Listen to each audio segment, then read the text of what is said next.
are not too poor to move abroad. Because here's the truth. I used to believe that too. I used to think moving abroad was for trust fund kids, influencers, and people who had life figured out. But if we kept believing that, you know where we would be? Not here. Or here. Or here?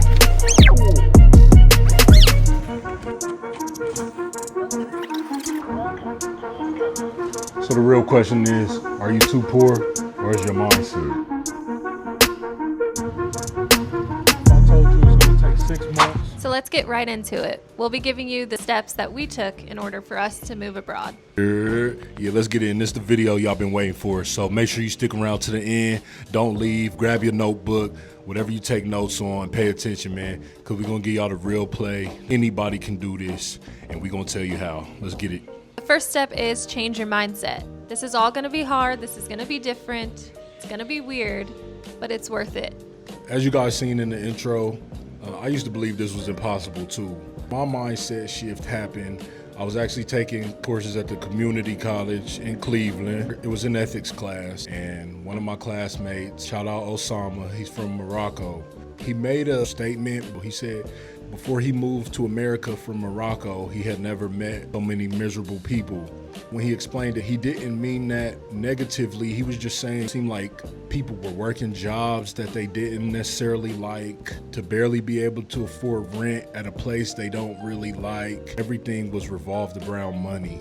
I was falling asleep. When he said that, I woke up instantly because I came intrigued. He went on to explain that he could backpack across the country. Well, strangers would feed him, allow him into their house. His granddad was a farmer. If he had a bad day at the farm, everybody in the village looked out for him. He would go to work and he would surf every day after work. And that's freedom. He felt rich. Being born and raised in America, we just constantly chase material things. You want to have a nice house to show off to your friends and your families. You want to have nice cars. You want to have the best clothes. But none of that buys happiness. There's so many rich people who are miserable. So I had that mindset shift right there. We needed to be happy within. And I immediately came home and pitched the idea to Kayla. When he brought this idea to me, I thought he was crazy. But that's my mindset shift, is it's not that crazy. Once I took him seriously and I was like, let's come up with a plan. Like, oh, this is actually pretty doable. We started watching YouTube videos. We started Googling, the cost of living in different places, what it takes to move. And it instantly became a reality. It's really not that hard, man. People just don't want to educate themselves. They'd rather sit around telling themselves that they can't do it than just go do a little bit of research. If you think that you can't do it, if you think that it's impossible, then it'll never happen. Save yourself the torture and just stop thinking about it. Now, if you watch this video all the way through, you reached the point where you did have that change of mindset and you think that you can do it, stop talking about it. So if you think you can't, stop thinking about it. If you think you can, stop talking about it. Which brings us to step number 2. Know your why. The reason we say stop talking about it is because people are dream killers. Negative people are what I like to call a bump in the road. They're not stopping nothing. They might make you hesitate. They might make you slow down. If you have a strong enough why, they can't stop you. Just keep rolling, man. Personally, our why is we were in debt, we were stressed, we didn't have enough time with our son. I would go to work from 9 to 5 and then have about 3 hours before we put him down for bed. So just knowing that we can be out here and spend all of our time with him is something that I never dreamed that we could even have until Kendall brought this idea to us a few months ago, and then we took the leap. Kayla just told you our why.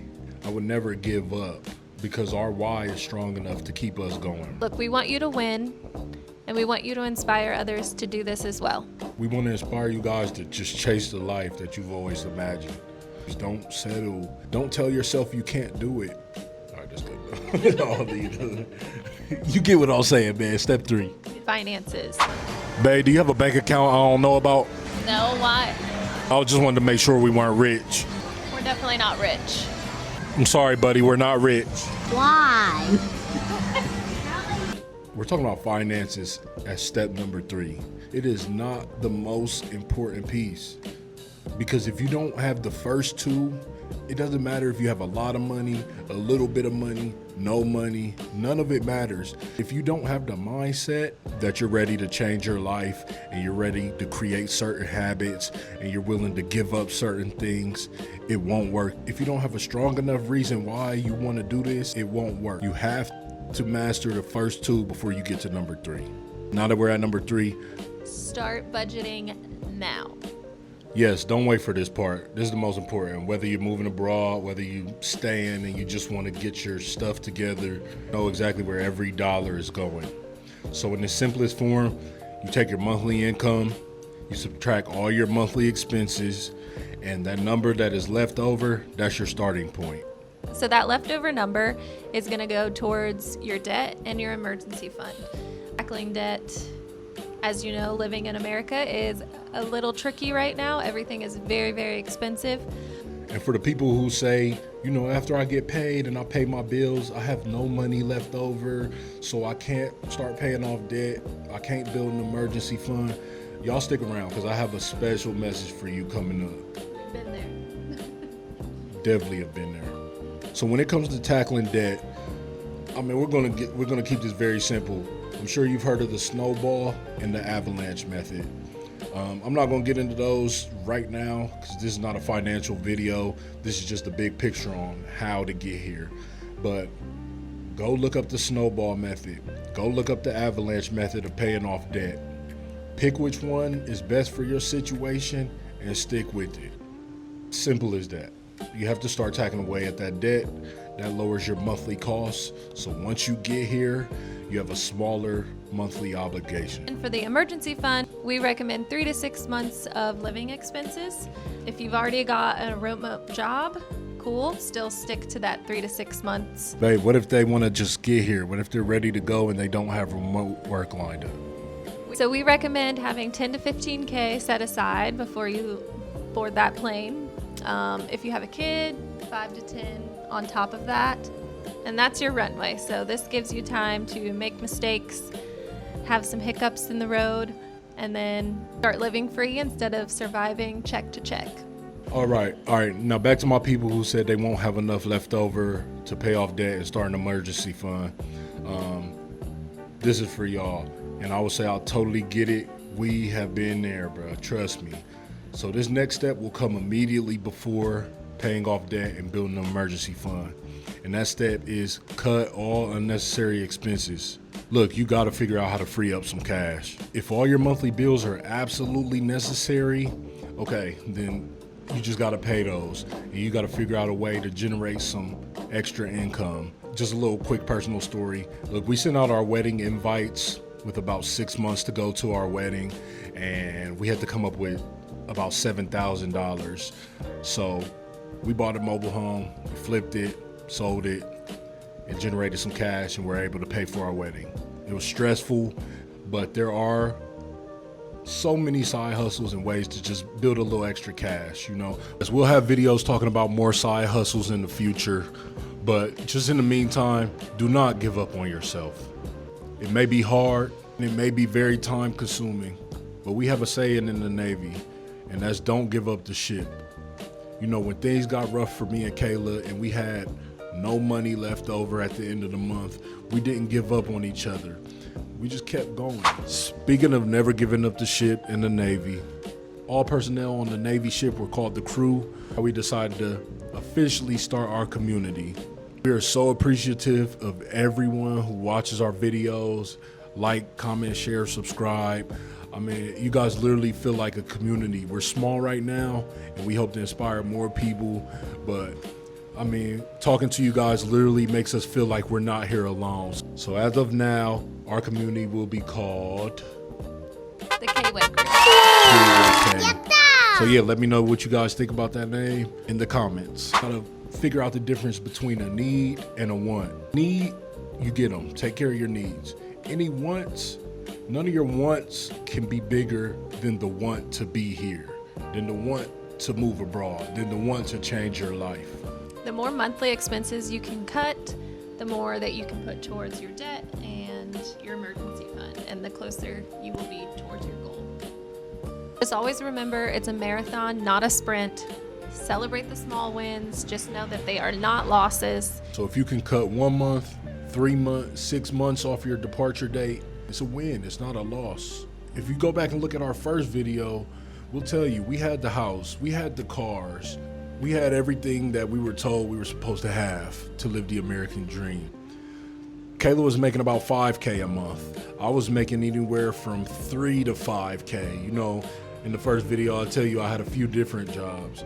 But, you know, to most people, that's a great salary. Keep in mind, I went to school for 7 years.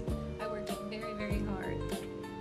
And $5K a month, plus my husband's income, still left us drowning. Like, how does the math? I don't get it. Bills, bills, bills. Yeah. From the outside looking in, making 9, 10K a month is great. But when your bills equal 80% of that income, 90% of that income, I tell people all the time, whether you make 1K a month, 2K a month, or 10K a month, whether you're in a pond or an ocean, drowning is a drowning. And for the last 4 years, at the end of every month, we weren't left with much to work with.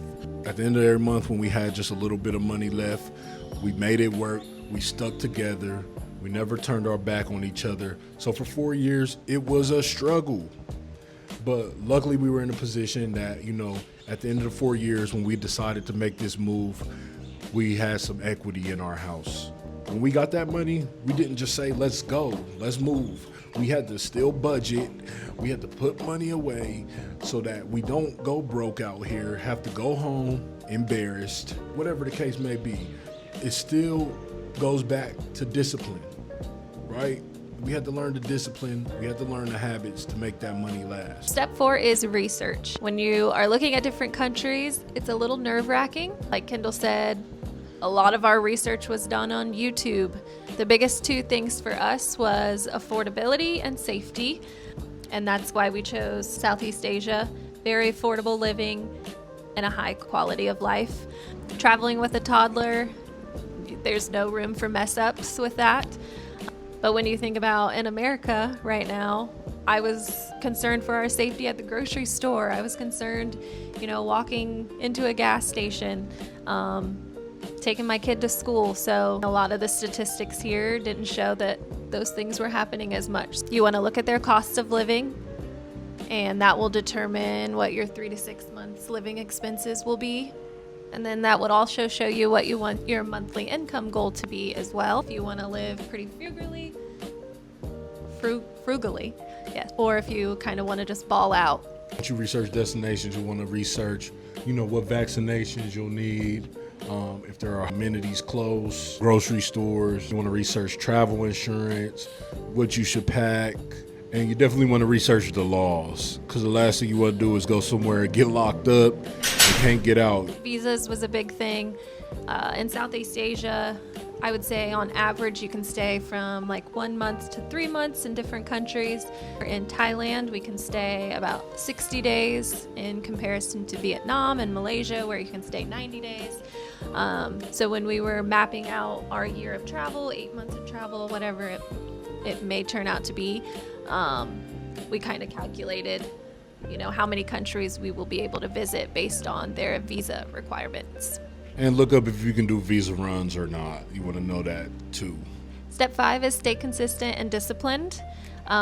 Staying on track with your research, your budgeting, cutting expenses. You want to consistently remind yourself of your why. You want to stay up to date on what's going on in those countries. It's just all these steps you have to continue to do until the day that you leave, and even after that. But we're trying to get you here with us so you can, just breathe, be stress-free, see the world.